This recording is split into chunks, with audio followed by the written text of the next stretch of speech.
Hello guys, I am again here to explain topic of organic chemistry. Alkyl halide chapter discuss करने जा रहा हूं मैं आज आपसे। ऑर्गेनिक केमिस्ट्री का एक separate chapter alkyl halide. Chapter को शुरू करने से पहले थोड़ा सा इसमें आवश्यक आईयूपीएसी बेसिक कॉन्सेप्ट्स 10 मिनट में रिवाइज करता हूं और फिर शुरू करता हूं इसका कंटेंट। तो चलिए हल्का सा रिवीजन देख लीजिए। पहले मैं आपसे भी यहां पर कहूं कि कहीं आप टाइप ऑफ कार्बन के बारे में कुछ भूल तो नहीं गए हैं? क्या आपने फर्स्ट ईयर में टाइप ऑफ कार्बन पढ़ा है? हाँ, पढ़ा है आपने। टाइप ऑफ कार्बन आपको डिस्कस कराया गया था।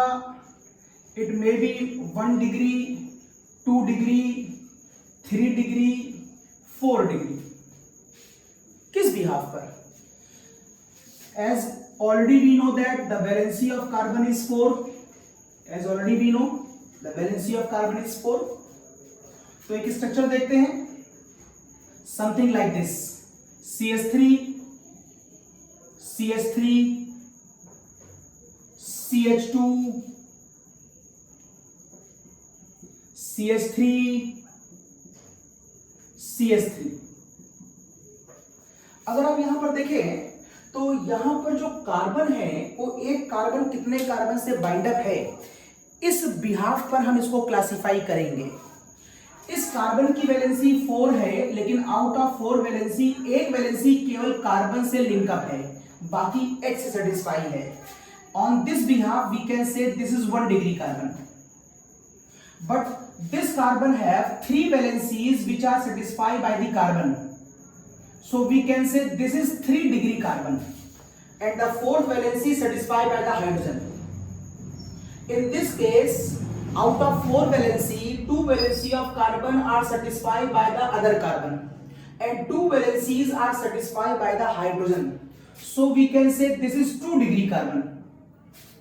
This carbon is 4 degree carbon because of all the 4 valencies are satisfied by the other carbon. So we can say this is 4 degree carbon. तो ये एक छोटा सा क्लासिफिकेशन हुआ कार्बन का on the basis of valency. तो आप जल्दी से बता दें, इस कार्बन की डिग्री क्या है? 1 है। इस कार्बन की डिग्री भी 1 होगी, इस कार्बन की डिग्री भी 1 होगी और इस कार्बन की भी डिग्री 1 होगी। Okay, after the classification of carbon you also can say hydrogen को भी यहां पर क्लासिफाई किया जा सकता था। That is type of hydrogen. अगर मैं हाइड्रोजन का क्लासिफिकेशन देखूं इस डिग्री के बिहाफ पर, तो आप कह सकते हैं it may be 1 degree, it may be 2 degree, it may be 3 degree and 4 degree hydrogen is not possible. क्या वजह होगी? तो पहले आप डिग्री ऑफ एच का कॉन्सेप्ट समझ लीजिए। कोई भी इंसान जिस कंट्री में रहता है हम उसके बिहाफ पर ही उसका नाम रख देते हैं। फॉर एग्जाम्पल, मैं इंडिया में हूं तो आप मुझे इंडियंस कहते हैं, कोई अमेरिका में है तो आप उसे अमेरिकन कहते हैं, कोई ऑस्ट्रेलिया में है तो आप उसे ऑस्ट्रेलियन कहते हैं। इवन दो सारे इंसान हैं, सबकी प्रॉपर्टी में हल्का फुल्का अंदर आता होगा, लेकिन बेसिक कॉन्सेप्ट सेम रहता है। इसी बिहाफ पर अगर कोई हाइड्रोजन 1 डिग्री कार्बन पे रहता है तो आप उस हाइड्रोजन को 1 डिग्री हाइड्रोजन कहेंगे। तो यहां पर पाए जाने वाले सारे H 1 डिग्री हाइड्रोजन होंगे। ये वाले H 2 डिग्री कार्बन पर रहते हैं, इसलिए यहां पर पाए जाने वाले सारे H को मैं 2 डिग्री हाइड्रोजन कहूंगा। इसकी और इसकी प्रॉपर्टी में थोड़ा बहुत अंतर हो सकता है, माइन्यूट डिफरेंस हो सकता है, कोई बहुत बड़ा अंतर नहीं आता। हम इंडिया में हैं, अमेरिका में कोई अमेरिकन रहता है, कोई बीमारी होगी तो हम दोनों को सेम तरीके से ही होगी, सेम दवाइयां काम करेंगी, हमारे अंदर का सिस्टम सेम होगा। हाँ, थोड़ा बहुत हमारे लिविंग बिहाफ पे, हमारे हैबिटेट के अकॉर्डिंग हमारे उनमें थोड़ा सा अंतर है, तो वैसे थोड़ा बहुत अंतर यहां पर भी आता है, लेकिन बेसिकली कोई खास अंतर नहीं आता। यहां पर देखिए ये वाले सारे H 1 डिग्री H कहलाएंगे क्योंकि वो 1 डिग्री कार्बन पर है। यहां पर देखिए सारे H 1 डिग्री H कहलाएंगे क्योंकि वो सारे के सारे 1 डिग्री कार्बन पे हैं। यहां के सारे H 1 डिग्री H कहलाएंगे क्योंकि वो 1 डिग्री कार्बन पे हैं।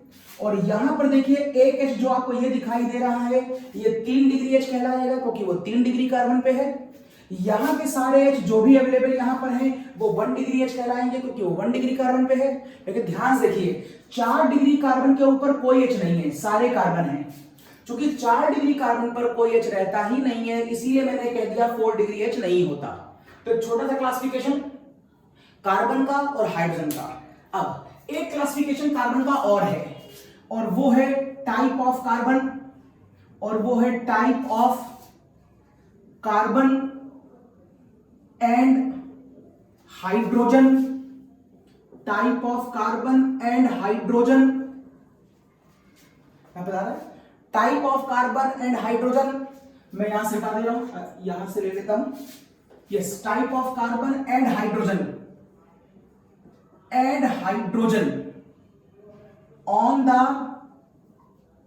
Basis of functional group. ये देखिए, on the basis of functional group. तो मैं अगर आपसे कहूं कि मान लो मेरे पास एक कंपाउंड है CH3 CH2 CH2OH, तो this is your functional group. Yes, this is your functional group. Functional group के जस्ट बगल में जो कार्बन होता है उसको आप अल्फा कार्बन कहते हैं, उसके बाद जो कार्बन होता है आप उसे बीटा कहते हैं, उसके बाद जो कार्बन होता है आप उसे गामा कह सकते हैं, उसके बाद वाले कार्बन को आप डेल्टा भी कह सकते हैं। लेकिन फिलहाल मुझे काम पूरी केमिस्ट्री में अल्फा और बीटा से ही मेनली होता है। तो फंक्शनल ग्रुप के जस्ट बगल वाला carbon alpha carbon on the basis of functional group, और उसके बगल वाला बीटा, और उस अल्फा कार्बन पर पाए जाने वाले H को हम अल्फा H कहेंगे। यहां पर अल्फा H 2 टाइम्स है, और उसके बगल में यहां पाए जाने वाले H को हम बीटा H कहेंगे। तो पहले आप अल्फा कार्बन और बीटा कार्बन पहचानिए, और उस पर पाए जाने वाले H को आप उसी के रेस्पेक्ट में उसका नाम दे दीजिए। तो कोई खास बड़ी बात नहीं बताई। हाँ, एक बात और देखिए, अगर आपके पास कोई ऐसा फंक्शनल ग्रुप है जिसके दोनों तरफ कार्बन की चेन आ सकती है, लाइक दिस, अगर कोई ऐसी स्थिति है तो आप कहेंगे फंक्शनल ग्रुप के जस्ट बगल में जो कार्बन है वो अल्फा होगा, और फंक्शनल ग्रुप के जस्ट इधर बगल में जो कार्बन है वो भी अल्फा होगा। इस लिहाज से यहां पर 2 अल्फा कार्बन है, ये वाला कार्बन बीटा होगा, यहां पर ये वाला कार्बन बीटा होगा। इस लिहाज से अगर आप देखें तो यहां पर पाए जाने वाले H बीटा H है, यहां पर पाए जाने वाले H भी बीटा H है, यहां और यहां पाए जाने वाले H को आप अल्फा H कह सकते हैं। तो मेरे कहने का मतलब है अल्फा H की संख्या अल्फा कार्बन की संख्या हर बार एक ही होगी, ये कोई जरूरी नहीं है। ये according to the functional group 1 2 3 या 4 हो सकती है, ये डिपेंड करेगा वहां का फंक्शनल ग्रुप कैसा है। ओके, इसके बाद थोड़ी सी बात मैं आपसे और कर लूं। आपने एक कंपाउंड सुना होगा एल्केन, बिल्कुल सुना है साहब आपने। मैं कुछ बेसिक बातें कर रहा हूं आपसे भी चैप्टर शुरू करने से पहले। एल्केन, और अगर किसी एल्केन से कोई H माइनस कर दिया जाए, H रिमूव कर दिया जाए, तो बचे हुए कंपाउंड को आप एल्किल कहते हैं।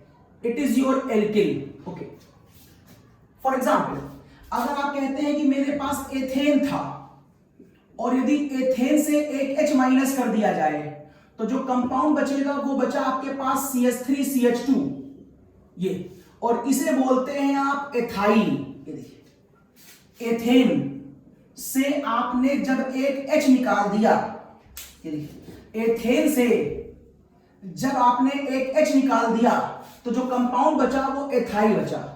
तो एल्किल की जो बेसिक डिफिनेशन है वो एल्केन से एक H निकाल देने की है। अब जरा देखिएगा, मैं इस एल्किल ग्रुप की बात कर रहा हूं आपसे।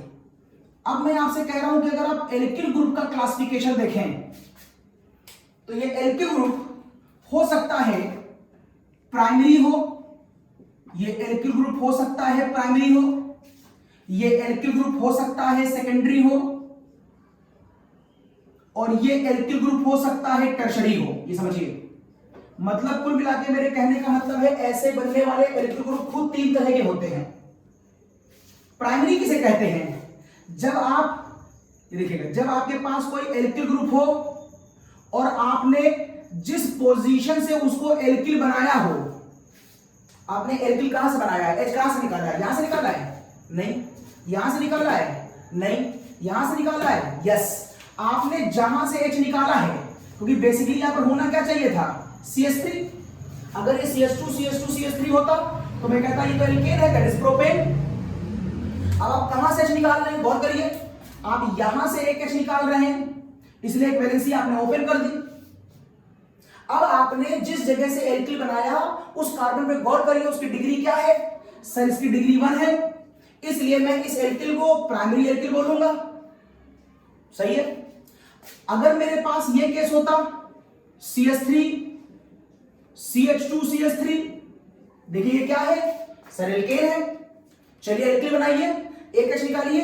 अगर आप H यहां से निकालेंगे तो वो 1 डिग्री होगा, यहां से निकालेंगे तो वो 1 डिग्री होगा, और यदि मैं बीच से एक H खाली कर लूं, ये देखिए, तो इस समय आपने जिस जगह से H खाली करके इसे एल्केन बनाया है वो देखिए 2 डिग्री है, दैट इज सेकेंडरी। और यदि आप इस कंपाउंड को ऐसे लिखें CH3 CH3 CH3, ये देखिए H। अब आप कहां से एल्किल बना सकते हैं, यहां से बना सकते हैं। अगर आप यहां से बनाएंगे तो 1 डिग्री एल्किल लगाएगा, दैट इज प्राइमरी। यहां से बनाएंगे तो भी प्राइमरी होगा, यहां से बनाएंगे तो भी प्राइमरी होगा।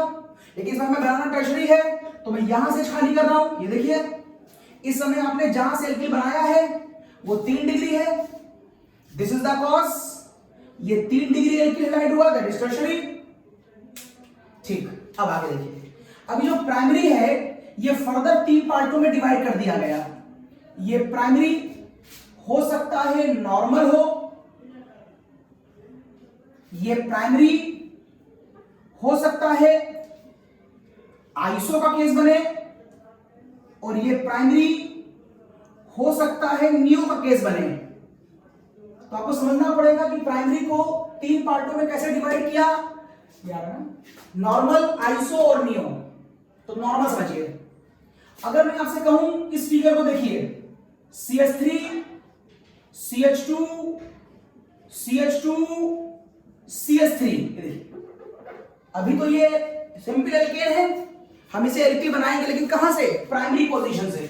तो मैं इस तरफ से इसे एल्किल बना सकता हूं तो भी प्राइमरी होगा, इस तरफ से बना सकता हूं तो भी प्राइमरी होगा। चलिए मैंने इसको इस तरफ से बनाया, ये देखिए एक H गायब कर दिया। ये देखिए, ये जो फिगर आ रही है ये है तो प्राइमरी, लेकिन इसकी पूरी स्टेट में देखिए कहीं पर कोई साइड ब्रांचिंग नहीं है। और जब कोई साइड ब्रांचिंग नहीं होती है तो हम ऐसे प्राइमरी एल्किल को नॉर्मल एल्किल कहते हैं। इस समय आप इसे नॉर्मल ब्यूटाइल कह सकते हैं क्योंकि 4 कार्बन है, तो इसका नाम हो सकता है नॉर्मल ब्यूटाइल। अगर मैं यहां पर Cl लगा दूंगा तो नाम हो जाएगा नॉर्मल ब्यूटाइल क्लोराइड। अगर मैं यहां पर OH लगा दूंगा तो नाम हो जाएगा normal butyl alcohol. Okay, iso, iso क्या होता है, पहले तो आपको 1 डिग्री बनाना पड़ेगा आइसो पढ़ने के लिए। तो चलिए यहां पर मैं आइसो का डायग्राम दिखाता हूं। मैंने कहा सपोज करिए फिगर है CH3 CH2 CH2 CH3, ये देखिए मैंने फिर से एक एल्केन बनाया। अब आप इस एल्केन में से एक H निकालिए जिससे वो पहले प्राइमरी बने। तो आपको H या तो इधर से निकालना होगा या फिर इधर से। मैं इधर से निकालता हूं और देखिए अब ये फिगर आपको कुछ यूं दिखाई देगी। ये देखिए इस समय ये फिगर एल्किल बना रही है और ये प्राइमरी एल्किल दिख रहा है अभी आपको, क्योंकि मैंने 1 डिग्री कार्बन से एल्किल बनाया है। और चूंकि अभी आपको ये फिगर सेम दिख रही है तो आपको लग रहा होगा सर ये तो आपने नॉर्मली बना दिया।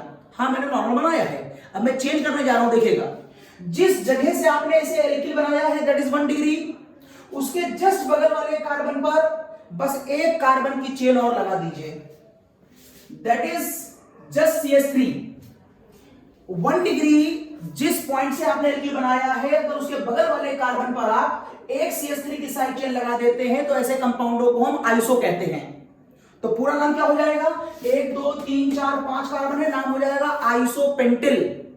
5 कार्बन है आइसोपेंटिल, और यहां पर Cl लगा देंगे तो नाम हो जाएगा आइसोपेंटिल क्लोराइड। Br लगाओगे तो आइसोपेंटिल ब्रोमाइड, OH लगा दोगे तो आइसोपेंटिल एल्कोहल। ये ट्राइबल सिस्टम का पार्ट है जिसको हम आज भी सपोज करते हैं। It is not a part of IUPAC।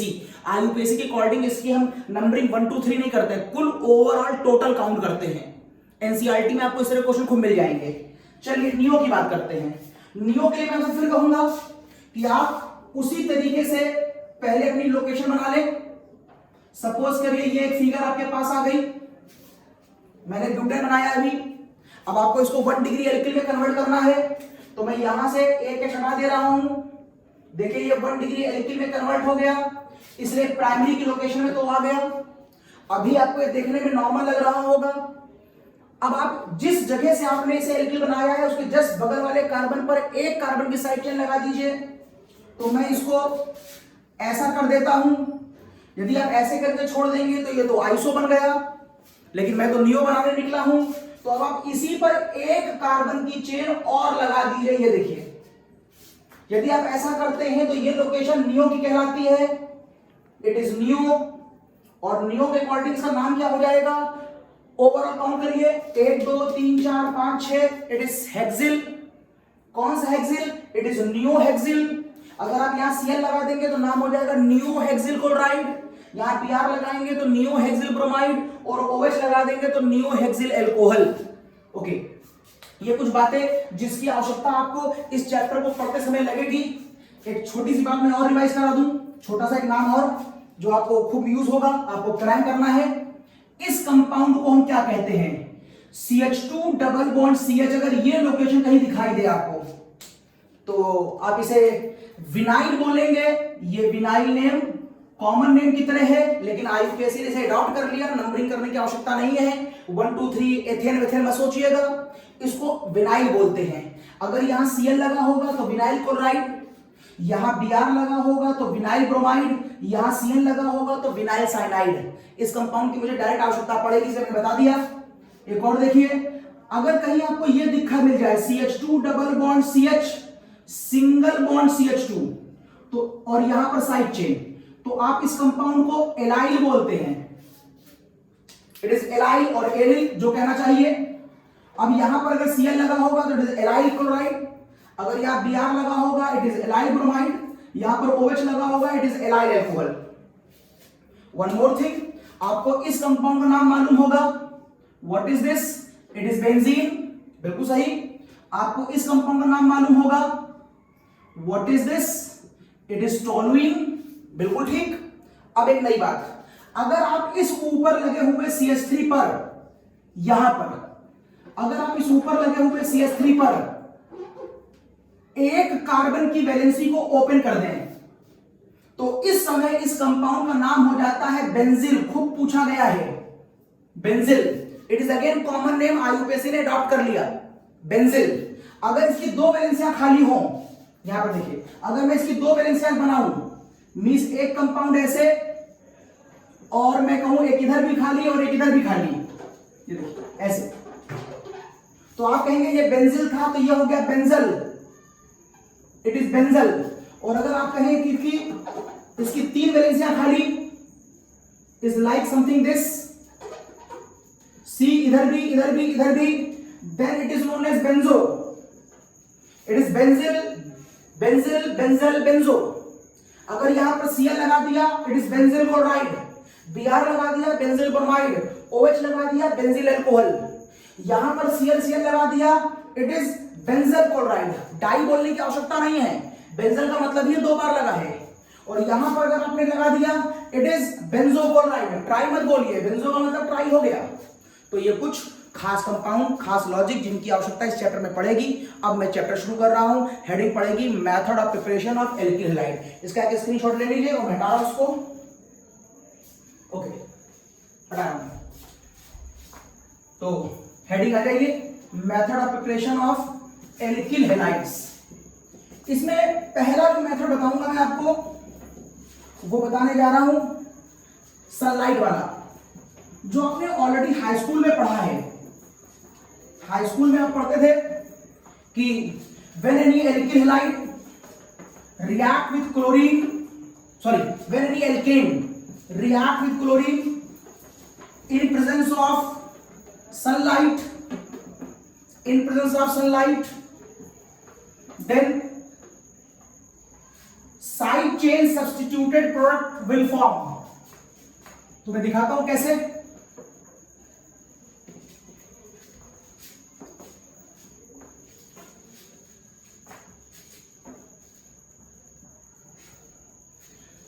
Okay,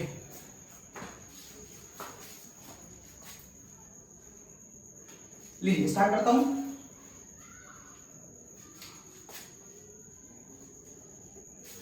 method of preparation,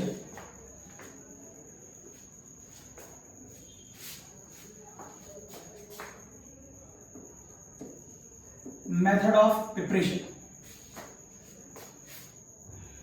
देखिए, व्हेन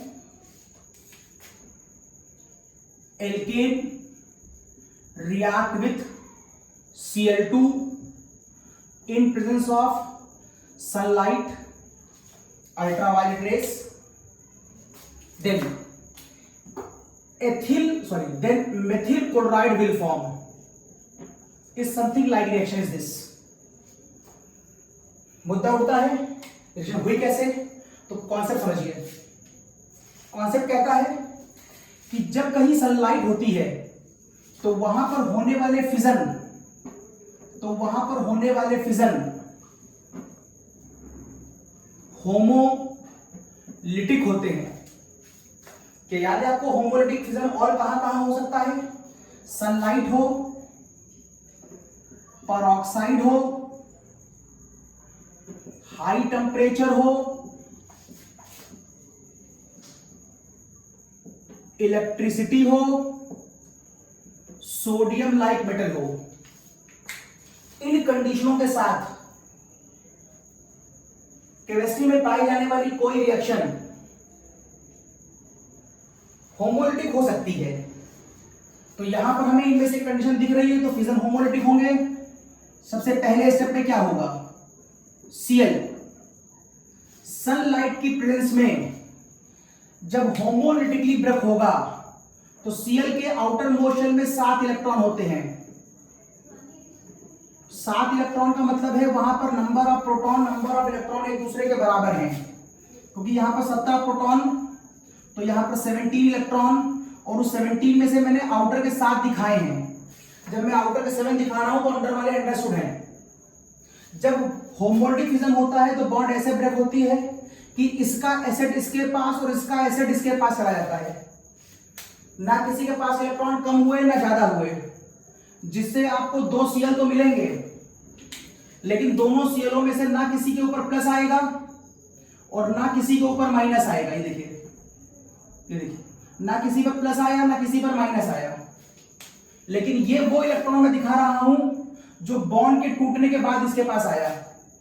ऐसी फिगरों को हम फ्री रेडिकल कहते हैं। तो it is known as free radicals. ये देखिए, फ्री रेडिकल बन गया।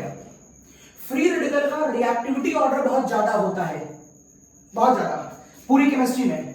इसलिए जिसका रिएक्टिविटी ऑर्डर बहुत ज्यादा होता है उसको हम समाज का गुंडा कहते हैं। इट इज गुंडा। इसके अंदर रिएक्टिविटी बहुत ज्यादा होती है। समझदार आदमी कभी बहुत जल्दी रिएक्ट नहीं करता। जो थोड़ा सा नादान होते हैं, गुंडे टाइप के होते हैं, वो किसी भी बात पे भड़क जाते हैं। तो गुंडा प्रवृत्ति का है, मतलब रिएक्टिव बहुत ज्यादा है। और अगर रिएक्टिव होगा तो इसकी स्टेबिलिटी नहीं होगी। खैर कोई बात नहीं। इस पहले स्टेप का नाम रखा जाता है initiation step. It is initiation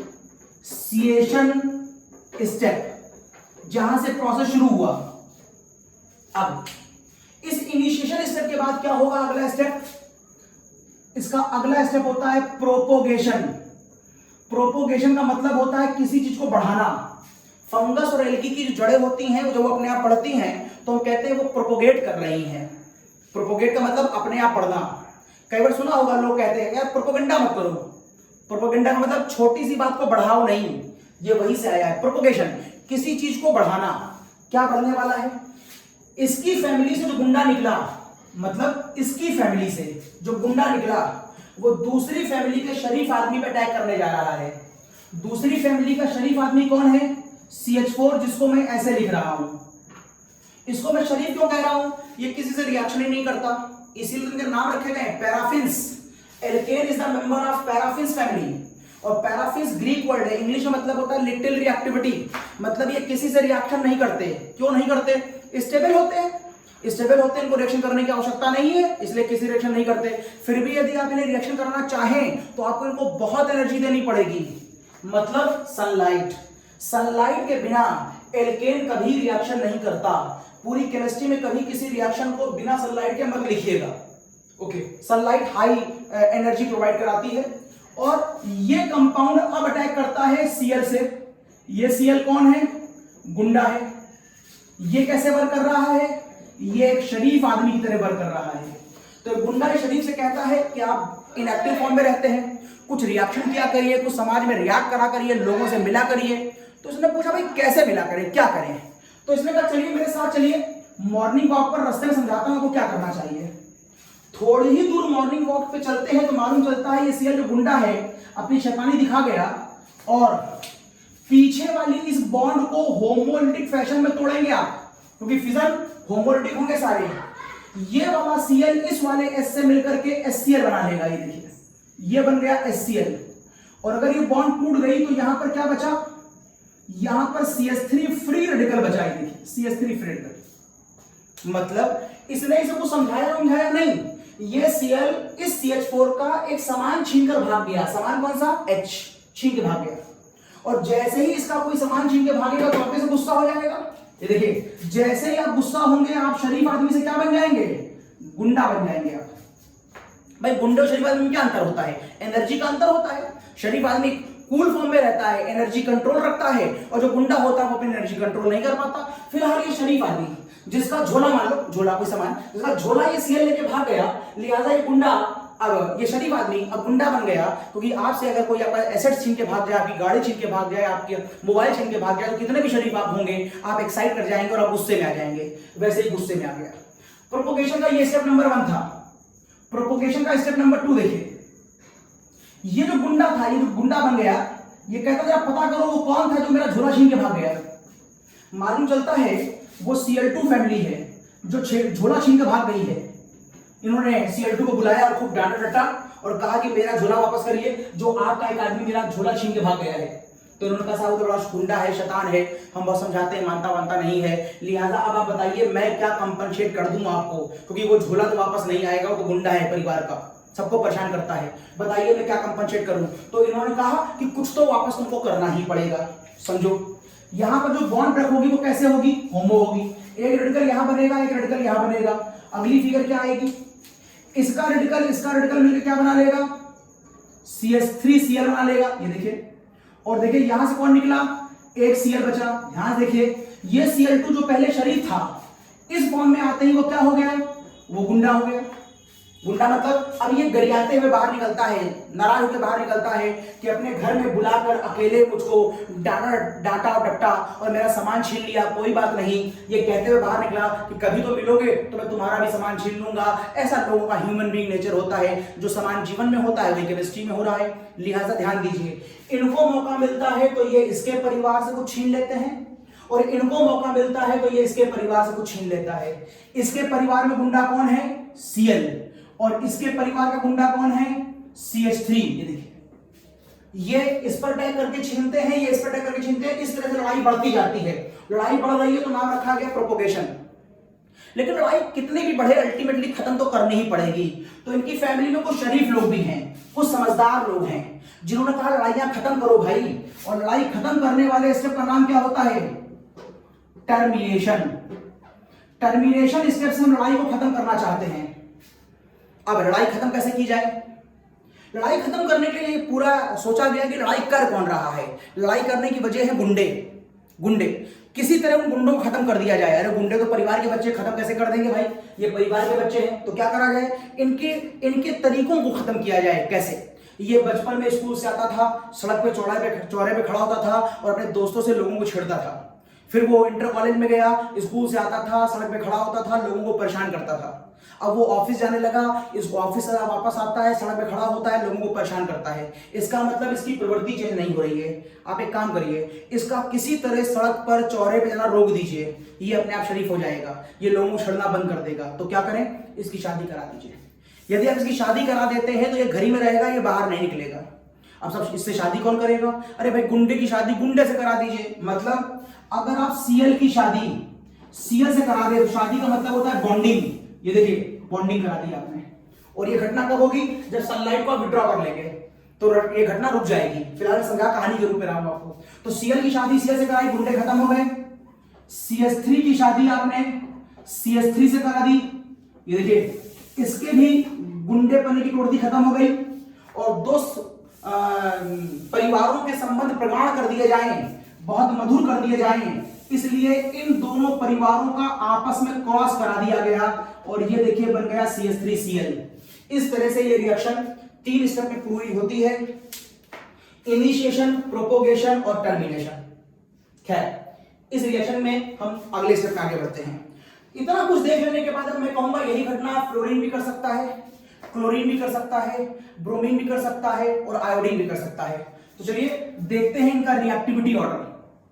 ये देखिए रिएक्टिविटी ऑफ हैलोजन, तो ये साहब इनका रिएक्टिविटी ऑर्डर है, फ्लोरीन, क्लोरीन, ब्रोमीन और आयोडीन, ये इनका रिएक्टिविटी ऑर्डर है। फ्लोरीन का जो रेट ऑफ रिएक्शन है वो बहुत ज्यादा होता है और आयोडीन का सबसे कम होता है। इसका इतना ज्यादा होता है कि रिएक्शन में एक्सप्लोजन के चांसेस होते हैं। क्यों? क्योंकि फ्लोरीन कार्बन से मिलकर के बहुत स्ट्रॉन्ग बॉन्ड बनाता है।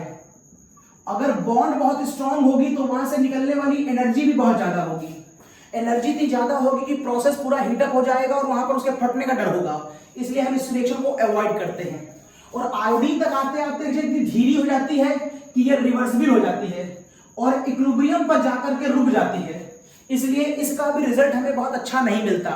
लिहाजा फ्लोरीन और आयोडीन के रिजल्ट को अच्छा लाने के लिए हम अलग से डिस्कशन करेंगे। फिलहाल जनरल डिस्कशन में मैं क्लोरीन और ब्रोमीन की बातें करने जा रहा हूं।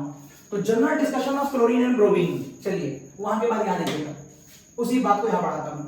पहले मुझे एक बात बताइए आप, मैंने अभी भी आपसे यहां पर एक बात कही कि इस पूरी घटना में क्या बन रहे हैं, फ्री रेडिकल बन रहे हैं। बताया ना मैंने आपको, फ्री रेडिकल बन रहे हैं। अगर मैं आपसे कहूं कि बताओ जरा, अगर मेथेन Cl2 से रिएक्शन करें तो क्या बनेगा? आपने कहा अरे सर बड़ा आसान है, ये बनेगा। बिल्कुल सही बोला आपने। अच्छा बताओ, एथेन Cl2 से रिएक्शन करेगा तो क्या बनेगा? आपने कहा सर ये भी बड़ा आसान है, ये बनेगा। बिल्कुल सही कहा आपने। बाकी साइड प्रोडक्ट मैंने लिखा हूं, आप जानते हैं। अच्छा अगर मैं ये पूछूं कि अगर प्रोपेन Cl2 से रिएक्शन करेगा तो क्या बनेगा? आपने सर बड़ा आसान है, आपने कहा सर CH3 CH2 CH2Cl बनेगा। यहां पर भी आपने साइड में लगाया, साइड में लगाया, साइड में लगाया, बस यहीं पर आपने कर दी गलती। यहां पर ये कंपाउंड नहीं बनेगा, बताऊंगा अभी क्यों नहीं बनेगा। अच्छा बताइए इस केस में क्या बनेगा? CH3CH3 ले लिया और इस पर Cl2 लगा दिया, बताइए क्या बनेगा? आपने गेस किया कि सर इसमें कौन सी बड़ी बात है? सर ये बनना चाहिए CH3CH CH2Cl और CH3। आप क्या कर रहे थे? साइड में Cl लगा रहे थे, जो आप बुक पे देखते हैं। अब आपको मालूम होना चाहिए ये आंसर भी गलत है आपका और ये आंसर भी गलत है। अब गलती कहां हो रही है आपसे? चलिए गलती पकड़ते हैं, इसको मिटा रहा हूं मैं और गलती ढूंढते हैं, गलती कहां हो गई।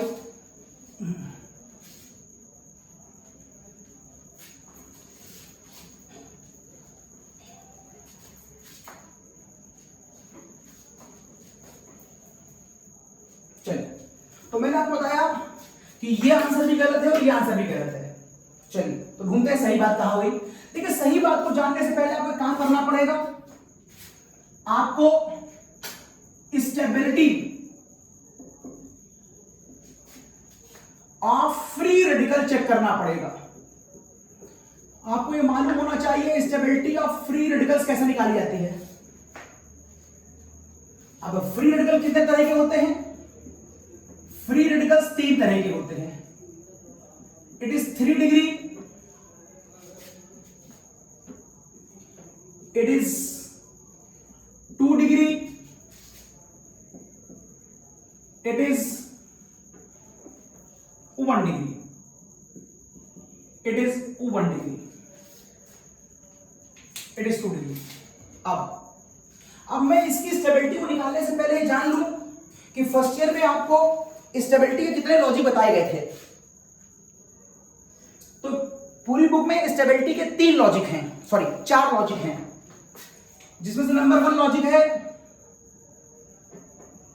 रिजोनेंस, नंबर 2 है हाइपर कॉन्जुगेशन, नंबर 3 है मैक्सिमम स्टेबिलिटी रूल और नंबर 4 है charge is inversely proportional to reactivity. Organic chemistry में इन्हीं रूल को लगा करके आप किसी भी रिएक्शन के लॉजिक को डिसाइड करेंगे। कब कौन सा लॉजिक लगाएंगे इसको समझने के बाद मैं वापस यहां पर आऊंगा। रेजोनेंस की 5 कंडीशनें हैं अगर ये दिखाई दे आपको। अल्टरनेट पर डबल बॉन्ड,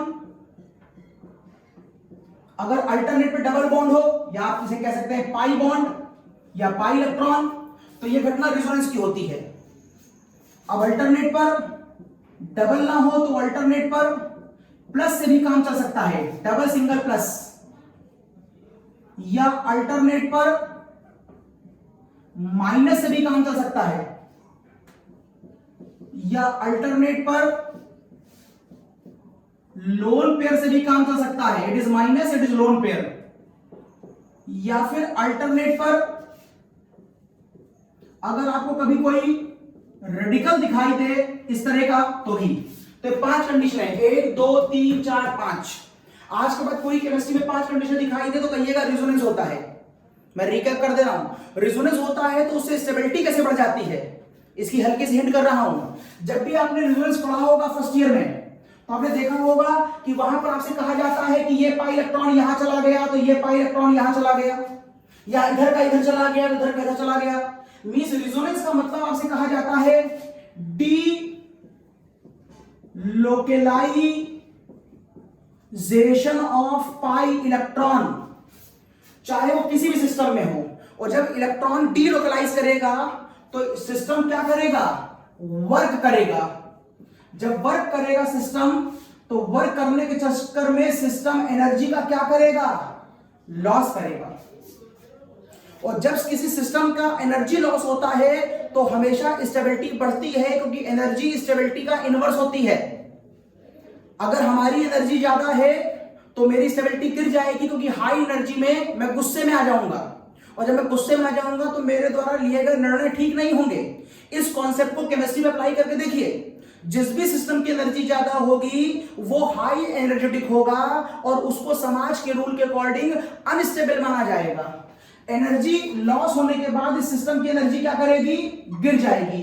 और अगर एनर्जी गिर जाएगी तो inversely proportional to stability, energy कम होगी तो स्टेबिलिटी बढ़ जाएगी। इस वजह से हम कहते हैं कि जहां जहां रेजोनेंस होगा वहां वहां स्टेबिलिटी बढ़ रही होगी। और शायद इसीलिए रेजोनेंस की कोचिंग का नाम ही रेजोनेंस रख दिया गया, क्योंकि वहां का जो मेन ऑनर है वो केमिस्ट्री डिपार्टमेंट के हैं, और उन्होंने इस लॉजिक के अकॉर्डिंग दिखाने की कोशिश करी कि उससे ज्यादा स्टेबल कोई और कोचिंग नहीं हो सकती, उन्होंने नाम रख दिया रेजोनेंस। ऐसा मुझे लगता है यही लॉजिक रहा होगा। हाइपर कॉन्जुगेशन, ये आप कब लगाएंगे, जब कंपाउंड चार्ज्ड हो या अनचार्ज्ड हो, डजंट मैटर, बस शर्त इतनी है कि उस कंपाउंड का फंक्शनल ग्रुप sp2 हाइब्रिडाइज होना चाहिए। अगर आपको कहीं sp2 हाइड्रोजन दिख जाए तो तुरंत कह दीजिएगा कि वहां हाइपर कॉन्जुगेशन हो रहा है। ये सारी बातें फर्स्ट ईयर के लेक्चर में डिटेल में पढ़ाई गई थी, जीओसी के अंदर, मैकेनिज्म ऑफ ऑर्गेनिक केमिस्ट्री के अंदर, लेकिन यहां पर मैं चैप्टर बनाते समय भी हल्की सी हिंट कर रहा हूं आपको, ताकि वो रिकैप हो जाए आपका। हाइपर कॉन्जुगेशन का सबसे अच्छा एग्जांपल बनता है CH2 double bond CH2 CH, CH2 hyper conjugation दिखाना चाहते थे आप, तो आप दिखाइए CH2 double bond CH CH2 plus. ये देखिए, क्या इस केस में आप हाइपर कॉन्जुगेशन दिखा सकते हैं, चेक कर ले। हाइपर कॉन्जुगेशन के लिए कंपल्सरी कंडीशन है कि कंपाउंड में मेरे पास क्या होना चाहिए, मेरे पास sp2 हाइब्रिडाइजेशन होना चाहिए। ये CH2 प्लस, मेरे पास sp2 हाइब्रिडाइजेशन है, ये मेरे पास sp2 हाइब्रिडाइज है। और अगर ये sp2 हाइब्रिडाइज है तो क्या कर सकता हूं मैं इस फिगर को आपको इससे दिखाता हूं, क्योंकि मुझे हाइपर कॉन्जुगेशन का मतलब एक और नाम आपको बता दूं, हाइपर कॉन्जुगेशन को बेकर नेथन इफेक्ट भी कहते हैं। बेकर नेथन इफेक्ट, ये वो साइंटिस्ट था जिसके थ्रू इसे एक्सप्लेन किया गया। इसको हम सिग्मा पाई डी लोकलाइजेशन भी कहते हैं, क्योंकि यहां पर सिग्मा बॉन्ड और पाई बॉन्ड के बीच में वेरिएशन हो सकता है। तो मैं आपको इसका एग्जांपल दिखाना चाहता था sp2 हाइब्रिडाइज, मैं ये एग्जांपल लेता हूं समझाने के लिए। ये CH3, यहां पर क्या होता है, यहां पर अगर आप हाइपर कॉन्जुगेशन लगाएं तो आप कह सकते हैं, मैं यहां पर डिटेल में जाऊंगा तो बहुत लंबा होगा, शॉर्ट में बताता हूं, डिटेल में जीओसी देखिएगा मेरी। मैं आपसे कहूंगा कि ये फंक्शनल ग्रुप है और इसके बगल में जो कार्बन है वो कौन है, वो अल्फा कार्बन है। और अल्फा कार्बन पे कितने H दिखाई दे रहे हैं आपको, 3 दिखाई दे रहे हैं। तो hyperconjugation is directly proportional to number of alpha H. जितने ज्यादा उसके पास अल्फा एच होंगे उसमें उतना ज्यादा हाइपर कॉन्जुगेशन होगा। हाँ, हाइपर कॉन्जुगेशन करते समय अगर आप जीओसी में जाकर देखें, जहां पर मैंने हाइपर कॉन्जुगेशन डिटेल बताया है, वहां पर आप देखेंगे कि यहां पर भी मैं कुछ वर्किंग कराता हूं, सिग्मा को भेजता हूं, इलेक्ट्रॉन बनाता हूं, पाई बॉन्ड डिलोकलाइज करता है। यहां पर भी मैं सिस्टम के अंदर कुछ चेंजेस दिखाता हूं, और जब यहां कुछ चेंजेस होंगे, बॉन्ड बनेगी और टूटेगी, तो यहां पर भी एनर्जी का वेरिएशन होगा।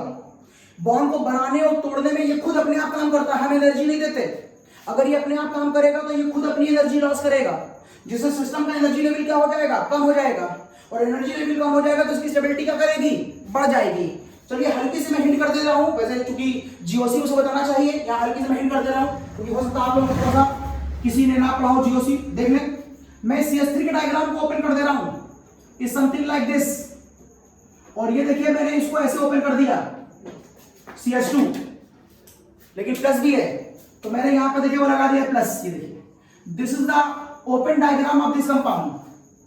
अब क्या होता है, ये आपको बॉन्ड लेंथ दिखाई दे रही है ना, ये बहुत छोटी होती है, 1.5 एंगस्ट्रॉम या उससे भी कम के आसपास की एंगस्ट्रॉम में। तो बॉन्ड लेंथ अगर पास होगी तो ये दोनों, ये लाइन और ये लाइन भी बहुत पास पास हो सकती है। तो यहां इसके इलेक्ट्रॉन और इसके पास इलेक्ट्रॉन ना होने के बीच में एक फोर्स ऑफ इंटरैक्शन काम करेगा। मतलब इस बॉन्ड के इलेक्ट्रॉन इस खाली घर से इंटरैक्ट करेंगे, अगर इंटरैक्ट करेंगे तो इस तरफ भागना चाहेंगे, अगर इस तरफ भागना चाहेंगे तो ये वाली बॉन्ड न्यू जाकर मुड़ जाएगी। अगर न्यू जाकर मुड़ गई तो बोलो अगली फिगर क्या आई, H रहा, C रहा, ऊपर ये रहेगा केवल H प्लस, क्योंकि इलेक्ट्रॉन नीचे चले गए, और ये वाली बॉन्ड हो गई डबल। और देखिए अब आपको फिगर को यूं दिखाई देगी। देखिए जब सिग्मा बॉन्ड खत्म हुई तो कौन सी बॉन्ड बन गई, पाई, लेकिन ये H प्लस आयन हवा में लटक जाता है। इस स्ट्रक्चर की वजह से इसको हम नो बॉन्ड रेजोनेंस भी कहते थे।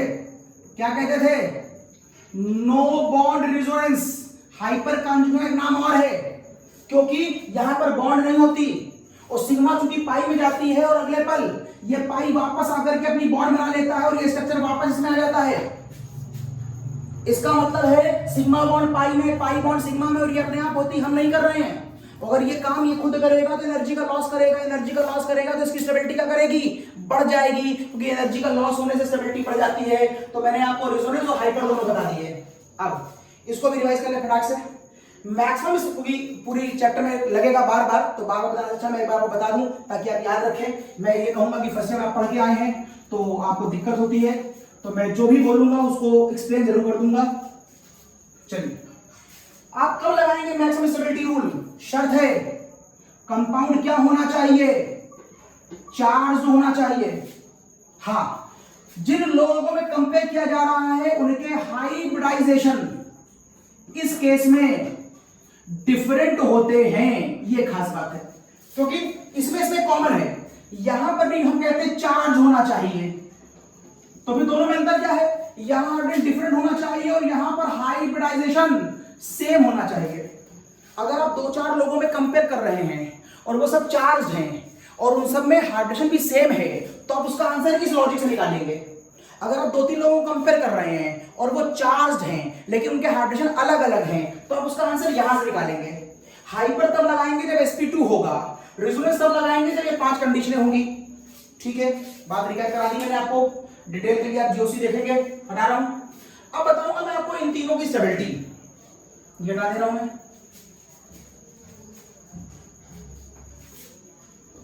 ओके, चलिए स्टेबिलिटी निकालें। बताइए स्टेबिलिटी में चारों लॉजिकों में से कौन सा लॉजिक क्या लग रहा है, रेजोनेंस लग रहा है क्या, नहीं, कोई कंडीशन नहीं है। मैक्सिमम स्टेबिलिटी रूल लग रहा है क्या, नहीं, क्योंकि चार्ज नहीं है। चार्ज का पहला वाला लॉजिक लग रहा है क्या, that is inversely proportional to reactivity, नहीं, चार्ज नहीं है। तो फिर क्या लग रहा है, ध्यान से देखिए, फंक्शनल ग्रुप sp2 हाइब्रिडाइज्ड है। कैसे, इसे खोलिए, इसका एक H यहां, एक H यहां, 1 सिग्मा, 2 सिग्मा, 3 सिग्मा, 3 सिग्मा, कोई कोऑर्डिनेट नहीं, कोई लोन पेयर नहीं, आंसर 3, 3 का मतलब sp2। This is the cause, ये फंक्शन ग्रुप sp2 हाइब्रिडाइज है, ये फंक्शन ग्रुप sp2 हाइब्रिडाइज है, और ये फंक्शन ग्रुप sp2 हाइब्रिडाइज है। और जब कहीं पर sp2 हाइब्रिडेशन होता है तो उसका आंसर कहां से आता है? उसका आंसर हाइपर कॉन्जुगेशन से आता है। ये किसका डायरेक्टली होता है? ये नंबर ऑफ अल्फा एच का डायरेक्टली होता है।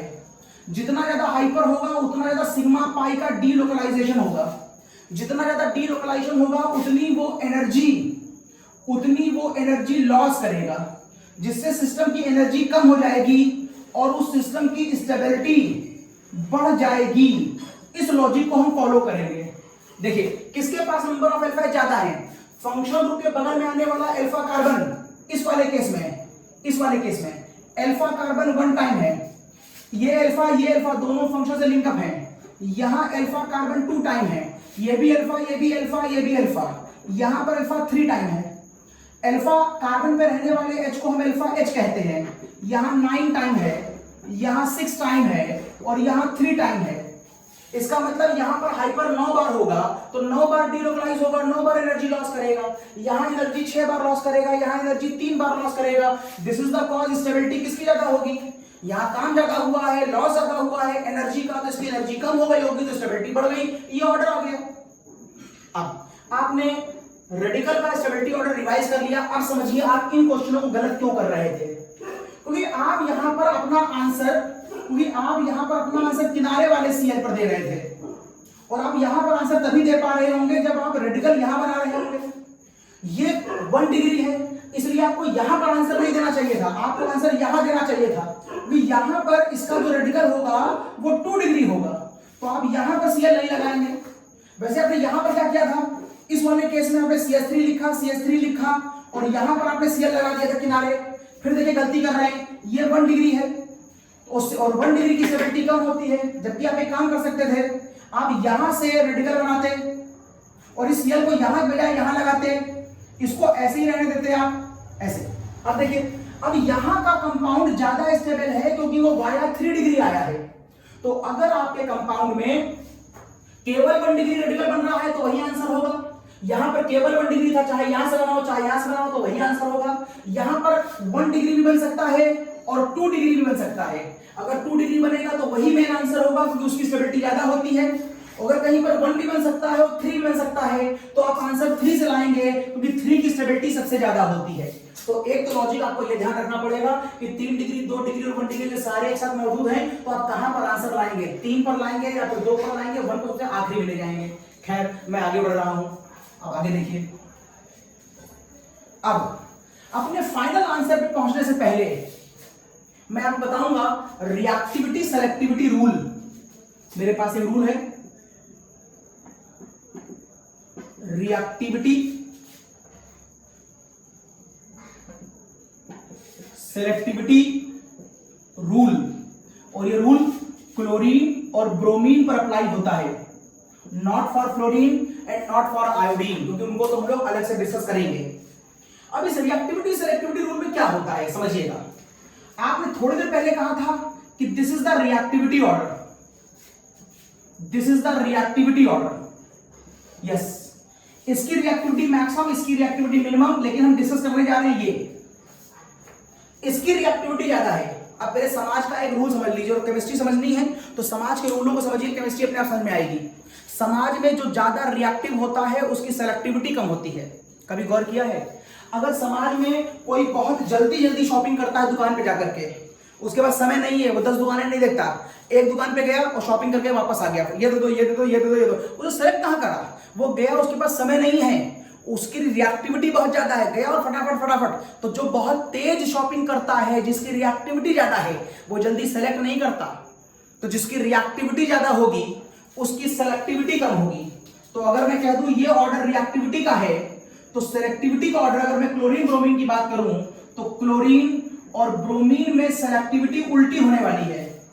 और एग्जाम्पल के मैंने आपको लिंक दिया है, जब कोई बाजार में मार्केट में जाकर शॉपिंग बहुत तेज करता है, जिसकी रिएक्टिविटी बहुत तेज होती है, वो ज्यादा चीजें सेलेक्ट नहीं करता, उसके पास समय नहीं है, जो दिखा वो खरीद के ले आया, उसने कोई सेलेक्ट नहीं किया।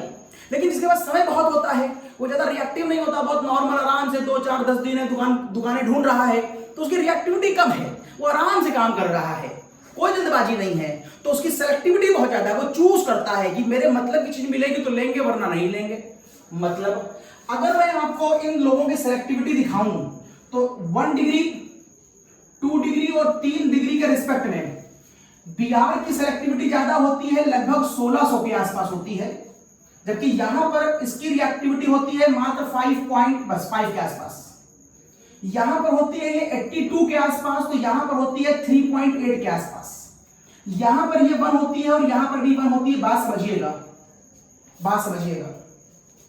अगर 3 डिग्री पर BR2 अटैक करेगा, मतलब BR2 शॉपिंग करने जाएगा, तो 1600 दुकानें देखने के बाद वो कोई चीज खरीदेगा, क्योंकि उसकी रिएक्टिविटी कम है, तो उसकी सेलेक्टिविटी बहुत ज्यादा है। 1600 दुकानें छानेगा तब एक सामान खरीदेगा। जबकि Cl2 की रिएक्टिविटी ज्यादा है, तो उसकी सेलेक्टिविटी कम है, वो 5 दुकानों में ही शॉपिंग कर लेता है। 2 डिग्री के रिस्पेक्ट में अगर Br2 को देखा तो इन जनरल Br2 की रिएक्टिविटी कम है, तो उसकी सेलेक्टिविटी ज्यादा होगी Cl से। सेलेक्टिविटी ज्यादा मतलब वो 82 दुकानों में जाकर किसी एक दुकान से शॉपिंग करता है, क्योंकि वो बड़ा सेलेक्टिव है, उसके मन की चीज ही नहीं मिलती। जबकि Cl2 3.8 दुकानों में से ही अपना काम चला लेता है, 1 डिग्री में कोई खास बदलाव नहीं आता। तो आप इन नंबरों को कहां से लाएं, इस पर मत गौर करिएगा, इन नंबरों की कंपैरेटिवली स्टडी समझिएगा। जिसकी रिएक्टिविटी ज्यादा है उसकी सेलेक्टिविटी कम है। अगर ये बात आप जान गए तो अब मेरा एक क्वेश्चन बनता है यहां पर, और वो देखिए क्वेश्चन ये है कि अगर मैं आपसे कहूं कि CH3, CH2, CH2 और CH3 की रिएक्शन अगर Br2 से करा दी जाए तो बोलो क्या क्या आंसर आएंगे और कितने कितने % में आंसर आएंगे। अब आप बताइए Br2 अटैक यहां करेगा कि नहीं करेगा। आप डरिएगा नहीं कि सर ये 1 डिग्री बिल्कुल अटैक नहीं करेगा, यहां करेगा। हाँ सर ये 2 डिग्री है तो यहीं करेगा, नहीं। समझिए, अगर आपसे कंपटीशन में एक आंसर पूछा जाएगा तो आप मेजर आंसर देते हैं जो मोस्ट पॉसिबल होता है, और अगर आपसे सारे पॉसिबल आंसर पूछे जाए तो आप सारे आंसर देंगे। तो समझिएगा, अटैक तो यहां पर भी होगा क्योंकि वो वाया 1 डिग्री होगा, और अटैक यहां पर भी होगा क्योंकि वो वाया 2 डिग्री होगा। अब आपको बताना पड़ेगा ये कितने % होगा और ये कितने % होगा। कैसे बनाएंगे सुनिएगा। इसके लिए आप कहेंगे कि आंसर जो है वो आपका जो आंसर है वो प्रोडक्ट बराबर रिएक्टिविटी इंटू सेलेक्टिविटी से आएगा। चलिए पहले मैं आपको इसका आंसर 1 डिग्री बताता हूं। 1 डिग्री पर रिएक्टिविटी कितनी है, 3 बार यहां रिएक्शन कर सकता है, 3 H रिप्लेस करेगा, और 3 बार यहां कर सकता है क्योंकि ये भी 1 डिग्री है। तो कुल रिएक्टिविटी कितनी हुई 6, 3 बार यहां 3 बार यहां। जबकि Br2 की 1 डिग्री कार्बन पे सेलेक्टिविटी कितनी होती है, सेलेक्टिविटी 1 डिग्री पे 1 होती है। आप यहां से आंसर लाएंगे तो इसका आंसर आएगा ओनली 6। चलिए जरा 2 डिग्री पे आइए। 2 डिग्री पर ये कार्बन भी 2 डिग्री है, ये कार्बन भी 2 डिग्री है, तो रिएक्टिविटी 2 H यहां है, 2 H यहां है, तो कुल H कितने हो गए 4 बार रिएक्टिविटी हो सकती है। सेलेक्टिविटी 2 डिग्री Br के रिस्पेक्ट में 2 डिग्री की सेलेक्टिविटी 82 होती है, तो यहां पर आपको लिखना पड़ेगा 82। अगर आप यहां पर 82 लिखते हैं तो 4 दूनी 8 और 8 चौक 32, कितना आया 4 दूनी 8 और 8 चौक 32, ये लगभग 328 आएगा। ये देखिए आएगा। अब आप जरा इन दोनों का टोटल निकाल लीजिए, तो इनका टोटल आ जाएगा शायद 334, ये टोटल आएगा। परसेंटेज निकालिए तो इसकी परसेंटेज हो जाएगी 6/334 इंटू 100, और इसकी परसेंटेज निकालिए तो ये हो जाएगी 328/334 इंटू 100। शायद यहां से आंसर 98 आएगा, I am not very much sure, check कर लीजिएगा। और यहां से आंसर शायद 2% आएगा। इसका मतलब है ये बिल्कुल ना के बराबर बनेगा और ये बनेगा, ये मेजर होगा ये माइनर होगा। अगर आपको एक ही आंसर लिखना है तो आप ये आंसर लिखेंगे, लेकिन अगर आपको दोनों लिखने तो दोनों लिखिए। तो इसका फाइनल मेन मेजर आंसर क्या होगा, आप किनारे टैग नहीं दिखाएंगे, आप कहेंगे एक कंपाउंड तो ये बनेगा जो आपका मेजर कंपाउंड होगा। और अगर मैंने, आप चेक कर लीजिएगा, जो भी परसेंटेज आ रही है मैं मान ले रहा हूं 98 आ रही है, वो मैंने यहां लिख दिया। लेकिन एक संभावना और लिख सकते हैं सर, ये भी आंसर आ सकता है CH3 CH2 CH2 CH2 Br, ये भी आ सकता है। और ये जो आंसर आ रहा होगा वो कितना आ रहा होगा 2%। It is major, it is minor. इस तरीके से आप Cl और Br में से किसी भी रिएक्शन को करके उसकी परसेंटेज निकाल सकते हैं। बात समझ आ गई होगी आपको। एक स्नैपशॉट ले लीजिए। मैं आगे चलता हूं और मैं बात करता हूं अब आपसे आयोडीन के बारे में।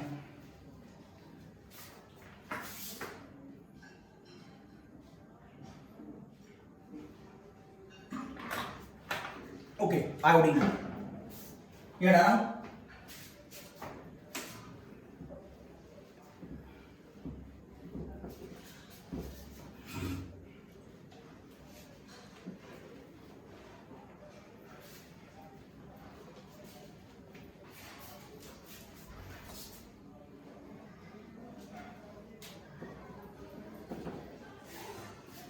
आयोडीन।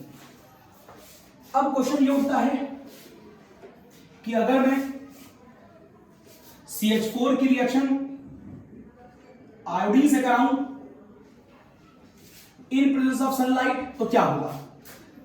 तो आंसर आएगा सर CH3I और HI बनेगा। लेकिन मैं देखता हूं पता नहीं क्या बात है कि ये रिएक्शन बुक में रिवर्सिबल संख्या लिखी गई है। अब मैं जानना चाहता हूं कि क्या वजह है, ये रिवर्सिबल संख्या क्यों आ गई। तो अभी मैं फ्लोरीन की बात नहीं कर रहा हूं, मैं आपको कंपेयर कराने जा रहा हूं HI को HBr से जो बन चुका है और HCl से जो हो चुका है। F तो भी हुआ ही नहीं है, इसकी मैं करने जा रहा हूं बात, ये दोनों हो चुके हैं। तो मैं इन तीनों को कंपेयर कर सकता हूं, जरा कंपेयर करिए। HI hydro iodic acid, this is the structure. Hydrobromic acid, this is the structure. Hydrochloric acid, this is the structure. आपको लग रहा होगा सिमिलरिटी है, सिमिलरिटी नहीं है। देखिए ध्यान से, बॉन्ड लेंथ का अंतर है।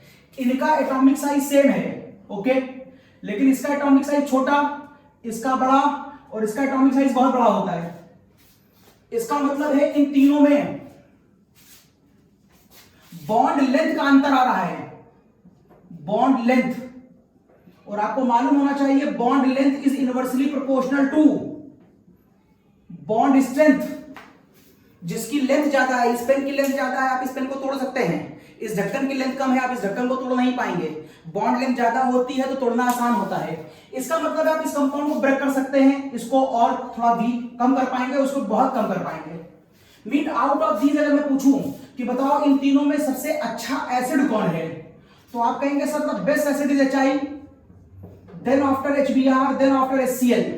क्योंकि जो बॉन्ड जल्दी टूटेगी उसका एक्स्ट्रा साइन जल्दी जनरेट होगा तो वो बढ़िया एसिड है। ओके, जरा बताइए इन तीनों में बेस्ट रिड्यूसिंग एजेंट कौन होगा? अब क्या होता है रिड्यूसिंग एजेंट? मैं रिड्यूसिंग कब बनूंगा? जब मैं अपना H आपको दे दूंगा। जब मैं अपना H आपको दूंगा तो मैं अपना करूंगा ऑक्सीडेशन और आपका करूंगा रिडक्शन। अच्छा, मैं अपना H कब दूंगा आपको? जब मैं अपना H जल्दी डेवलप कर पाऊं, जल्दी अपनी बॉडी से तोड़ पाऊं। तो मेरे ख्याल से सबसे जल्दी अपना H ये दे पाएगा, क्योंकि ये अपना जल्दी तोड़ रहा है। इसलिए इन तीनों में रिड्यूसिंग एजेंट का ऑर्डर भी यही आ जाएगा। मींस इन तीनों में बेस्ट रिड्यूसिंग कौन है? HI है। ये और ये अच्छे रिड्यूसिंग नहीं है। इस वजह से HBr और HCl में मैं रिड्यूसिंग प्रॉपर्टी की बात नहीं करता, क्योंकि वो खराब रिड्यूसिंग है। लेकिन मैं HI में रिड्यूसिंग एजेंट की बात करता हूं, क्योंकि वो बहुत अच्छा रिड्यूसिंग है। अब अगर वो रिड्यूसिंग है तो मैं मिटा दे रहा हूं ये। अब अगर वो रिड्यूसिंग है तो क्या करेगा? वो किसी को रिड्यूस करेगा। कौन? इसे करेगा। It is reducing agent. यहां पर आयोडीन -1 और रिड्यूसिंग एजेंट, ये किसी को रिड्यूस करेगा। किसे करेगा? इस पूरे CH4 को करेगा। ऐसे कहिए ये CH3I करेगा। कितने H है इसमें? 3। देखिए अब कितने हो गए? 4। क्या हो गया यहां पर? एडिशन ऑफ H हो गया। एडिशन ऑफ H रिडक्शन कहलाता है। इसने इसको तो रिड्यूस कर दिया, खुद को ऑक्सीडाइज कर दिया। कैसे? खुद में I -1 था और चला कहां गया? 0 में। देखिए इसने अपने आप को ऑक्सीडाइज किया, या ऐसे कह लीजिए इसने अपना H छोड़ दिया। अपना H छोड़ दिया तो भी क्या हुआ? अपना रिडक्शन, सॉरी अपना ऑक्सीडेशन और दूसरा रिडक्शन। इसने अपना H छोड़ दिया, इसलिए आप कहिए इसने अपना ऑक्सीडेशन किया। इसने अपना ऑक्सीडेशन नंबर बढ़ाया, इसलिए कहिए इसने अपना ऑक्सीडेशन करा। जो अच्छा लगे सो कह दीजिए। अब मुद्दा यह है कि इस प्रॉब्लम की वजह से ये रिएक्शन आगे जा ही नहीं पाती। ये और ये मिलकर ये बनाते हैं और ये इससे मिलकर के वापस भेज देता है। लिहाजा ये रिएक्शन कुछ देर के बाद इक्विलिब्रियम पे स्टेबलिश हो जाएगी और rate of forward rate of backward के बराबर हो जाएगा और रिएक्शन स्टॉप हो जाएगी। तो फिर ये मिला हमको, अच्छे अमाउंट को तो नहीं मिला। तो क्या लगा दीजिए इसके ऊपर? अब इसके ऊपर लगा दीजिए ली-चैटलियर प्रिंसिपल। ली-चैटलियर प्रिंसिपल। और ली-चैटलियर प्रिंसिपल क्या कहता है? अगर आपको रिएक्शन को आगे ले जाना है तो या तो इसका अमाउंट बढ़ा दो और या फिर इसका अमाउंट कम कर दो। मैं प्रेशर टेंपरेचर की बात नहीं कर रहा हूं, सिंपल रिएक्शन की बात। ये बढ़ा दो या ये कम कर दो। चलो मैं दोनों काम कर देता हूं। कैसे? बस इस वेसल में कॉन्सेंट्रेट HNO3 डाल दीजिए बस। क्यों? जैसे मैंने आपको एसिडिक KMnO4 और एसिडिक K2Cr2 बताया था और मैंने कहा था उसके अंदर एक फॉर्मूला रिएक्शन होती है। अगर आपने वो याद कर ली तो सारी रिएक्शन याद हो जाती हैं। वैसे HNO3 की भी एक फॉर्मुला रिएक्शन होती है। अगर आप कॉन्सेंट्रेट HNO3 के 2 मॉलिक्यूल ले लें तो वो यहां देता है 2NO2, यहां देता है वाटर। रूल है HNO3 हमेशा NO2 देगा अगर कॉन्सेंट्रेट है तो, H और O है तो हमेशा पूरी केमिस्ट्री में पानी मिलेगा। बैलेंस करिए, 2N बैलेंस, 2H बैलेंस, 2 दूनी 4 1 5, 3 दूनी 6, यहां 6 यहां 5, इसका मतलब एक O निकलेगा। This is nascent oxygen means HNO3 here behave as an oxidizing agent। ये वाला nascent oxygen HI पर अटैक कर देगा, तो आप एक HI ऐसे लिख लो, एक HI ऐसे लिख लो, और ये देखो nascent O आ गया, ये तो क्या निकल गया, वाटर। और अगर यहां से वाटर बाहर निकल गया तो क्या बन गया, I2। देखो इस रिएक्शन से इस वाले O ने HI को I2 में कन्वर्ट कर दिया। मींस HNO3 के डालते ही HI क्या हो गया, खत्म हो गया, और I2 का अमाउंट क्या हो गया, बढ़ गया। अगर I2 का अमाउंट बढ़ेगा तो रिएक्शन आगे भागेगी, और अगर HI का अमाउंट कम होगा तो भी रिएक्शन आगे भागेगी। लिहाजा with the help of oxidising agent हम रिएक्शन को आगे प्रोसीड करा सकते हैं। तो खैर जो I2 की प्रॉब्लम थी वो मैंने सॉल्व कर दी। अब एक समस्या ये है कि हम फ्लोरीन भी नहीं बना पाते हैं, फ्लोरो कंपाउंड नहीं बना पाते हैं। उसको बनाने के लिए एक साइंटिस्ट आया जिसका नाम था सॉल्ट, और सॉल्ट ने एक कॉन्सेप्ट दिया, कई बार पूछी गई है सॉल्ट रिएक्शन। क्या कहा उसने कहा एक्चुअल में अगर आप प्योर F2 लेते हैं तो प्योर F2 रिएक्शन को बहुत हाईली एक्सोथर्मिक कर देता है, जिससे वहां पर एक्सप्लोजन होने के चांसेस हो जाते हैं। इसलिए हम प्योर F2 का यूज नहीं करते। तो हम क्या करेंगे, हम इम्प्योर F2 को यूज करेंगे। यस, हम इम्प्योर F2 को यूज करेंगे। कैसे, फ्लोरीन के मेटेलिक कंपाउंड की फॉर्म में। आप यहां पर इम्प्योर के नाम पर AgF ले सकते हैं, आप यहां पर COF2 ले सकते हैं, आप यहां पर SbF3 ले सकते हैं, कोई भी आप मेटेलिक फ्लोराइड ले लीजिए। ऐसा करने में फ्लोरीन इंप्योर हो जाएगा, उसके अटैक करने के चांसेस कम हो जाएंगे, मतलब मेरी कंट्रोलिंग पावर में रिएक्शन हो जाएगी। रिएक्शन को मैं यहां लिख रहा हूं, तो आप कह सकते हैं कि जब CH3Cl या CH3Br जिसको मैं पहले ही बना चुका हूं सिंपल रिएक्शनों से, अगर मैं इनके ऊपर AgF लगा दूं, दैट इज इंप्योर फ्लोराइड, तो ये फ्लोरीन Cl को रिप्लेस करके क्या बना देगा, CH3F, और देखिए क्या बन गया, AgCl। कौन सी बॉन्ड स्ट्रॉन्ग है, कौन सी बॉन्ड वीकर है, मैंने पहले बोला था C और Cl की बॉन्ड लंबी होती है और C और F की बॉन्ड छोटी होती है। Bond length is inversely proportional to bond strength. इसकी बॉन्ड लेंथ ज्यादा है तो बॉन्ड स्ट्रेंथ कम होगी, इसकी बॉन्ड लेंथ कम है तो बॉन्ड स्ट्रेंथ ज्यादा होगी। इसका मतलब है कि हम स्ट्रॉन्गर बॉन्ड से वीकर बॉन्ड से कहां जा रहे हैं, स्ट्रॉन्गर बॉन्ड की तरफ। तो जा सकते हैं कि नहीं जा सकते हैं, जा सकते हैं। रिएक्शन की स्पीड बढ़ाइए, कैसे बढ़ाएंगे इस लॉजिक के अलावा स्पीड, ये देखिए AgCl किस फॉर्म में आ रहा है, प्रेसिपिटेट। AgCl प्रेसिपिटेट होता है। जैसे जैसे आप AgCl को वेसल से हटाते जाएंगे वैसे वैसे रिएक्शन इस वाले कंटेंट को पूरा करने के लिए और भागती जाएगी। तो जिन रिएक्शनों में प्रेसिपिटेट आता है आपको मालूम होगा वो पहले ही रिएक्शनें बहुत तेज भागती हैं, और इसमें AgCl का प्रेसिपिटेट आ रहा है तो मुझे CH3Cl से CH3F बनाने में कोई दिक्कत नहीं होगी। और जो दिक्कत आ रही थी वो मैंने कंट्रोल कर ली। दिक्कत किसकी आ रही थी, फ्लोरीन प्योर फॉर्म में बहुत तेज रिएक्शन करता है, इसलिए वहां एक्सप्लोजन होता है। एक्सप्लोजन क्यों होता है, क्योंकि C और F की बॉन्ड बहुत मजबूत होती है, जिससे वहां एनर्जी बहुत निकलती है। एनर्जी बहुत निकलेगी तो प्रोसेस कैसा हो जाएगा, एक्सोथर्मिक हो जाएगा। उसे कंट्रोल करने के लिए हमने उसमें इम्प्योर कंपाउंड डाल दिया, तो कोई दिक्कत नहीं है, सॉल्ट रिएक्शन हो गई। अब एक बात और बताना चाह रहा था मैं आपसे, देखिए आप ये भी कह सकते हैं Cl किस में जा रहा है, CF में। सोचिए Cl रिप्लेस हो रहा है बाय द फ्लोरीन, जिसे रिप्लेस किया जाता है उसे हम कहते हैं लिविंग ग्रुप। जो हमको छोड़कर चला जाता है उसे हम कहते हैं लिविंग ग्रुप।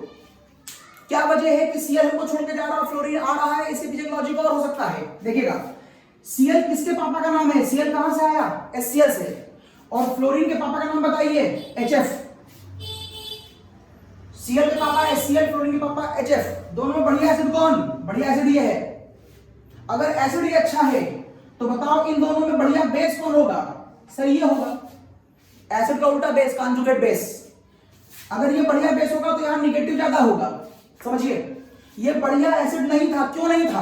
क्योंकि फ्लोरीन पर बड़ा माइनस चार्ज था, इसलिए वो H को पकड़ के बैठा था, वो H को जाने ही नहीं दे रहा था। यहां पर माइनस चार्ज कम था तो वो H को जाने देता है कि निकल जाओ, कोई दिक्कत नहीं।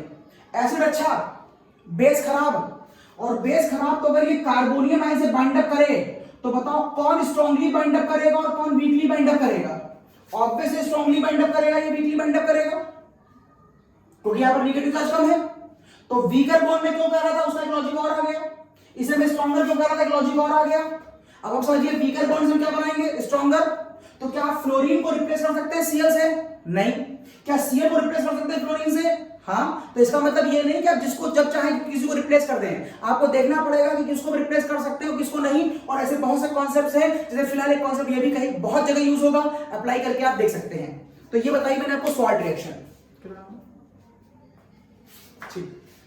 तो सॉल्ट हो गया, ये हो गया, ठीक है। बस एक पॉइंट मैं आपको और बता देता हूं और फिर हम इस वाले लेक्चर को विराम देते हैं।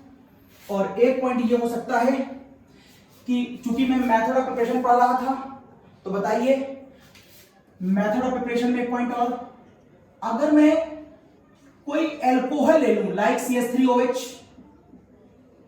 Like ethyl alcohol, like phenol, या मैं कुछ ईथर ले लूं like diethyl ether, like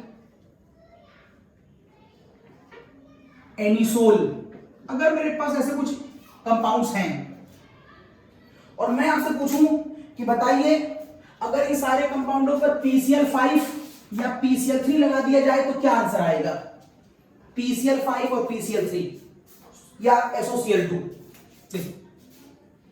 अगर मैं इन सारे कंपाउंडों पर PCl5 या SOCl2 लगाऊं तो SOCl2 का नाम है थायोनिल क्लोराइड, इसका नाम है फास्फोरस पेंटाक्लोराइड। जैसे इसके बारे में बताऊंगा वैसे ही वर्किंग PCl3 की होगी। तो पहले शॉर्ट ट्रिक सुन लीजिए आप। अगर मैं PCl5 लगाऊं तो इन सारे कंपाउंडों से एल्किल क्लोराइड बन सकता है। वो कैसे? कंपाउंड को शॉर्ट ट्रिक में ऐसे ब्रेक कर दो, एक Cl यहां लिखो, एक Cl यहां लिखो, PCl3 यहां लिखो, बोलो क्या बना? इधर से बना CH3Cl, यहां से क्या बना? यहां से बना POCl3 और यहां से क्या बना? HCl। ये देखिए आंसर आ गया। अगर आप इस पर लगाएं तो यहीं से बॉन्ड ब्रेक कर दे शॉर्ट ट्रिक में, तो एक Cl यहां, एक Cl यहां, PCl3 बीच में, आंसर बोलो। यहां बना CH3CH2Cl, बीच में बना POCl3 फास्फोरिल क्लोराइड और किनारे बना HCl। अगर आप SOCl2 लगाएं तो शॉर्ट ट्रिक किसी पर भी आप कुछ भी लगा सकते हैं और सबकी शॉर्ट ट्रिक एक ही जैसी है। तो यहां पर आप लगाइए Cl, यहां लगाओ Cl, बीच में लगाओ SO, यहां SOCl2, तो यहां लगाओ Cl, यहां लगाओ Cl, बीच में लगाओ SO, यहां फिर से लगाता हूं PCl5, तो यहां लगाओ Cl, यहां लगाओ Cl और बीच में लगाओ PCl3। ये देखिए किसी भी अल्कोहल या किसी भी ईथर पर आप ये शॉर्ट ट्रिक अप्लाई कर सकते हैं। अगर आपने शॉर्ट ट्रिक अप्लाई करी तो यहां पर आंसर क्या आने वाला है?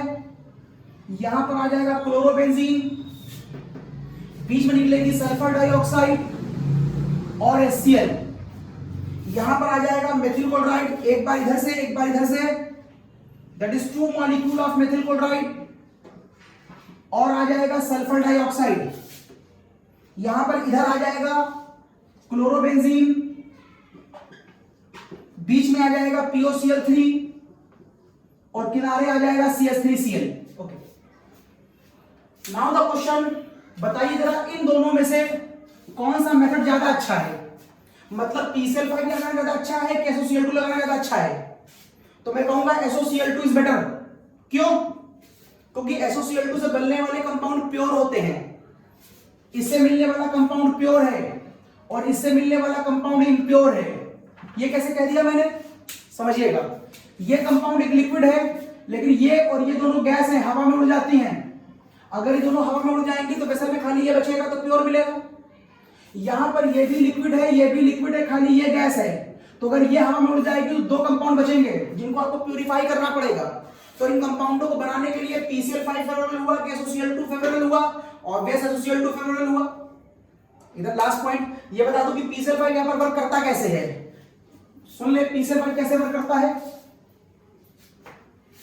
तो PCl5 की वर्किंग अगर आप देखना चाहें देख लें, खाली आपके ज्ञानवर्धन के लिए। तो आप कहिए कि ये मेरे पास मेथिल अल्कोहल है, आपको मालूम है ऑक्सीजन पे लोन पेयर होता है, और ये देखिए मैंने PCl5 खोल दिया, दिस इज योर PCl5। आपको अच्छी तरह मालूम है फास्फोरस में क्या पाई जाती है? Vacant D orbital. इसके मतलब इसके अंदर इलेक्ट्रॉनों को एक्सेप्ट करने की टेंडेंसी है, behave as a Lewis acid. This is the cause ये वाला जो इलेक्ट्रॉन है आप यहां से यहां ट्रांसफर कर सकते हैं। और यदि ऐसा हुआ तो अगली फिगर CH3OH, अब इसके ऊपर एक लोन पेयर बचेगा क्योंकि एक लोन पेयर तो ट्रांसफर कर दिया आपने P के अंदर, और ये देखिए P के अंदर 5 Cl, ये फिगर आई। लेकिन फास्फोरस के आउटर मोशन में 5 इलेक्ट्रॉन ही रह सकते थे, आपने एक और ले आए 6 कर दिया, मींस यहां पर इलेक्ट्रॉन ज्यादा हो गया। फास्फोरस में आउटर में होने चाहिए 5 और आप ले आए 6। ऑक्सीजन के आउटर में होने चाहिए 6 और आपने कर दिए 5 इलेक्ट्रॉन दे करके, तो यहां पर क्या आ गया? प्लस। 2 गलतियां कर दी आपने, O पर प्लस आ गया, मैक्सिमम स्टेबिलिटी का वायलेशन। और यहां भी गलती हो रही है, इस कंपाउंड में Cl more electronegative than phosphorus से। जब कोई हाई इलेक्ट्रोनेगेटिव एलिमेंट बैठा हो तो लो इलेक्ट्रोनेगेटिव एलिमेंट में नेगेटिव चार्ज नहीं आता, इसे मैक्सिमम स्टेबिलिटी रूल का वायलेशन कहते हैं। यहां भी वायलेशन हो रहा है, यहां भी वायलेशन हो रहा है, दोनों वायलेशन को एक साथ सही करते हैं। इस वाले बॉन्ड के ये दोनों इलेक्ट्रॉन यहां से इस गलती को सही करने के लिए निकल जाएंगे, लिहाजा यहां बचेगा CH3+, ये वापस न्यूट्रल हो जाएगा। और Cl कहता है I am more electronegative than phosphorus U, इसलिए आप माइनस चार्ज नहीं रह सकते, ये मुझको दे दीजिए। अगर ये दोनों काम एक साथ हो जाएं तो यहां पर क्या बचेगा? CH3+, यहां क्या निकल जाएगा? Cl-, तो बीच में क्या बचा? बीच में बचा OH, P और उसके साथ क्या बचे? 4 Cl, पहले कितने थे? 5। Now what? ये वाला Cl और ये वाला CH3 मिलकर क्या बना लेगा? CH3Cl, यही तो बनाया था मैंने। अब आपको देखना ये और ये कैसे बना, चेक करिए। Cl -I इफेक्ट, -I, अभी भी कंपाउंड में इतना ज्यादा -I है जिसकी वजह से आपको याद होगा -I directly to acidic nature, जिसकी वजह से इस कंपाउंड का एसिडिक नेचर बढ़ जाएगा और उसके पास H है भी, इलेक्ट्रॉन बहुत तेजी से ट्रांसफर होंगे इसकी तरफ, जिसकी वजह से यहां इलेक्ट्रॉनों की कमी हो जाएगी। इस कमी को पूरा करने के लिए वो H से इलेक्ट्रॉन छीनेगा और छीनने के चक्कर में ये इलेक्ट्रॉन U ट्रांसफर हो जाएगा, ये पेन ऊपर चला जाएगा। ऐसा करने पर फास्फोरस की वैलेंसी देखो पहले ही 5 थी, अब कितनी हो जाएगी? 6। और वैलेंसी 6 ना हो तो जैसे ये बॉन्ड जाएगी वैसे इनमें से कोई एक बॉन्ड निकल करके बाहर चली जाएगी। तो बोलो फिगर क्या आई? फिगर आएगी O डबल बॉन्ड P और क्या बचे? 3 Cl, 3 Cl। और अब ये वाला H फ्री हो गया और ये Cl फ्री हो गया, दोनों मिलकर क्या बना देंगे? HCl। और यही मैंने HCl लिखा और यही मैंने POCl3 लिखा। अब आपको POCl3 का स्ट्रक्चर भी दिख गया, ऐसा होता है POCl3 का स्ट्रक्चर मैंने लिखा है, तो इसकी वर्किंग हो गई। तो इस तरह से मैंने आपको एल्किल हैलाइड का आज काफी पार्ट बताया। नेक्स्ट लेक्चर में भी एल्किल हैलाइड चलेगा, मेथड ऑफ प्रिपरेशन। नेक्स्ट में बताऊंगा मैं आपको मार्कोनिकॉफ और एंटी मार्कोनिकॉफ रूल इसके ऊपर, और फिर उसी लेक्चर के बाद SN1 SN2 बताऊंगा, E1 E2 बताऊंगा और फिर इस चैप्टर को खत्म करूंगा। फिर मिलते हैं अगले लेक्चर में after a short commercial break. Bye.